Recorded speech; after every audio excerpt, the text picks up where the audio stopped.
Today we're going to talk about how to learn a recitative from scratch.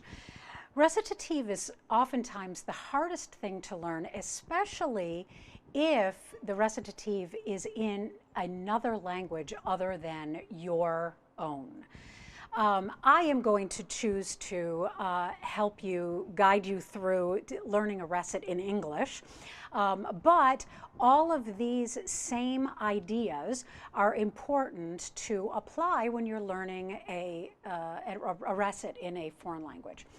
So the thing is that what a recit is a time where the character or the singer is sort of introducing an idea or an event or a feeling that they're having about something, and they are talking conversationally, either talking to themselves or talking to God or talking to the audience or talking to other people on stage. It doesn't matter.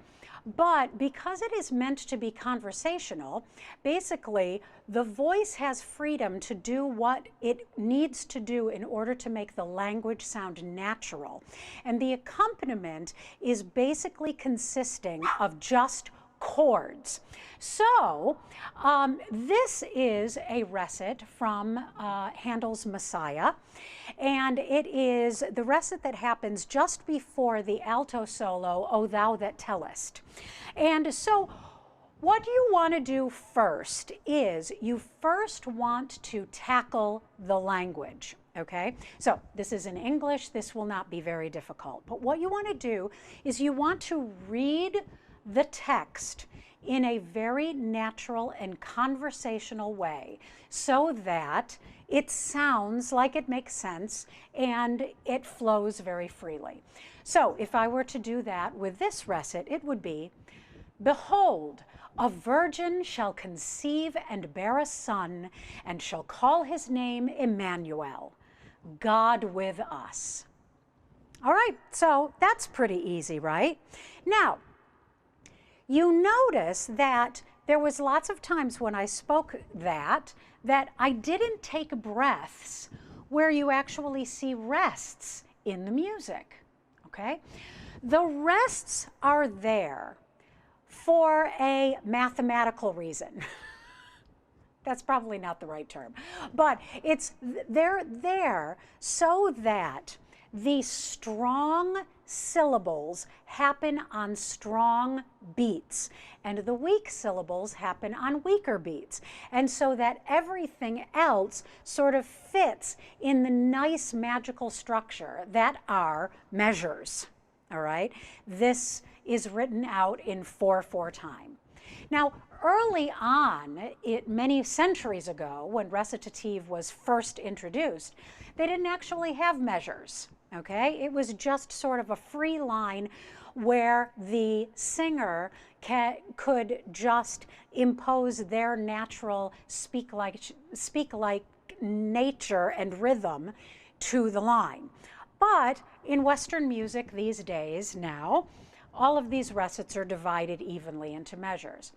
But the thing is that just because there is a rest does not necessarily mean that you have to stop the sound and breathe. Okay? If we were to do that, this is what it would sound like if I were to speak it. Behold, a virgin shall conceive and bear a son, and shall call his name Emmanuel, God with us. Okay, that doesn't sound very natural at all, does it? Okay, so the thing is that what we want to do is we want to try to make it sound as free and as natural and as speech-like as possible. And that means that sometimes we're not going to heed the rests. All right, sometimes we're actually going to sing a little faster if there are parts in the phrases that are not as important, that we need to get to the important phrase, the important parts of the phrase. Sometimes we're going to slow it down depending on what it is that we're saying.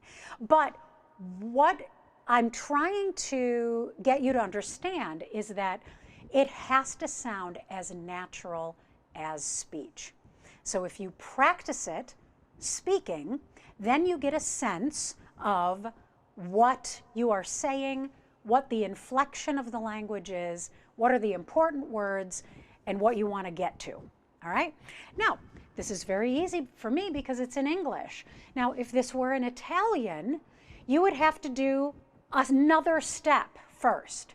You would have to translate the Italian into your native language and then do the same thing.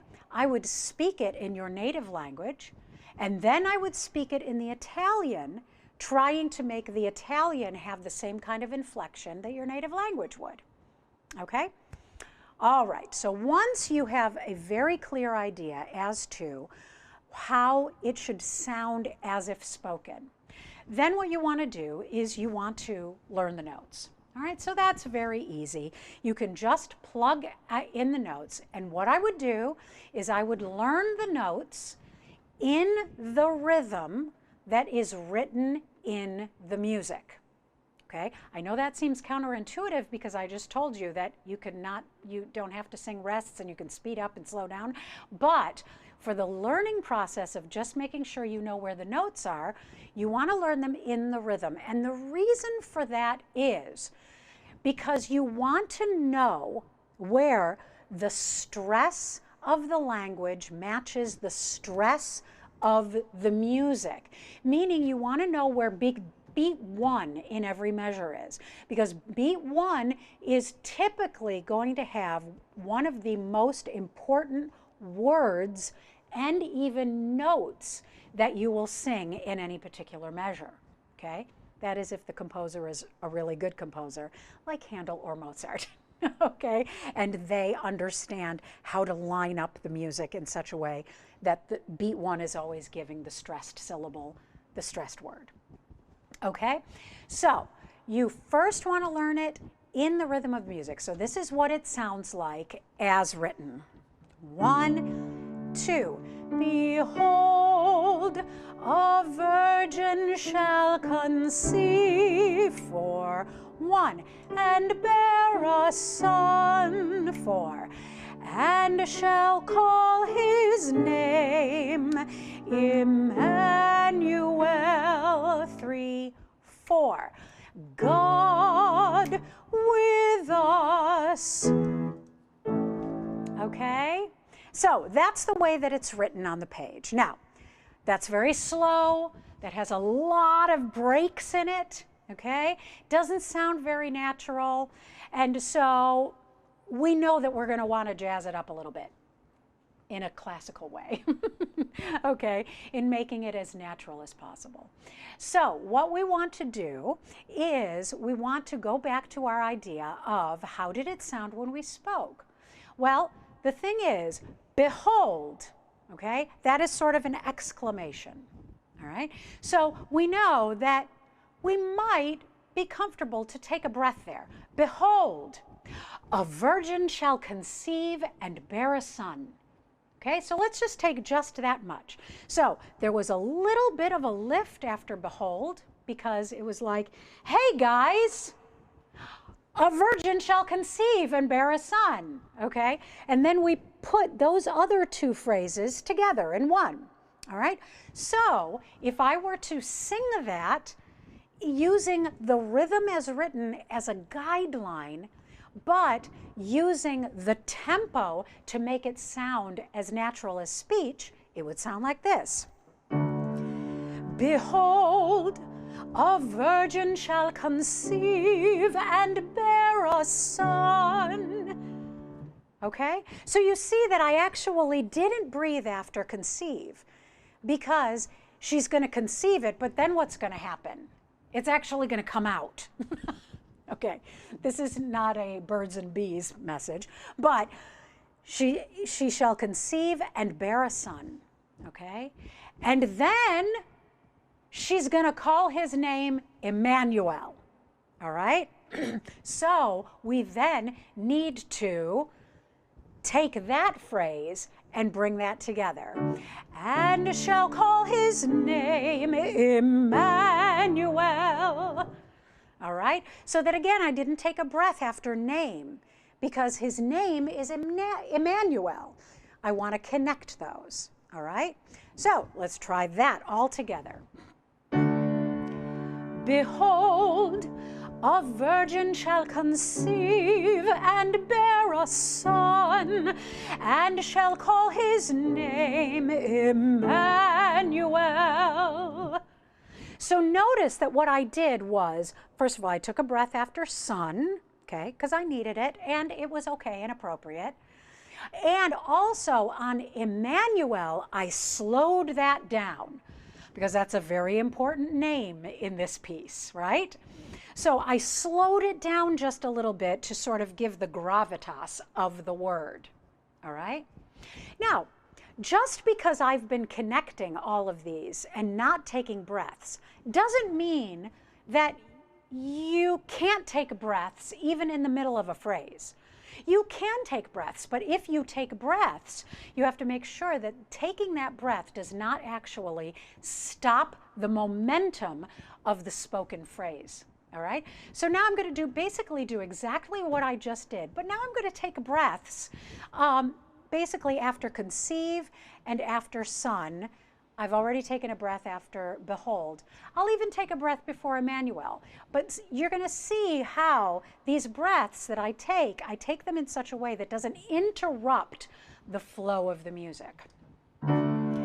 Behold, a virgin shall conceive and bear a son, and shall call his name Emmanuel. Okay? I'm sorry, I was moving so much that my camera got blurry. Okay? But so you see that I took those breaths, but it still sounded pretty natural, right? Because I took those breaths in the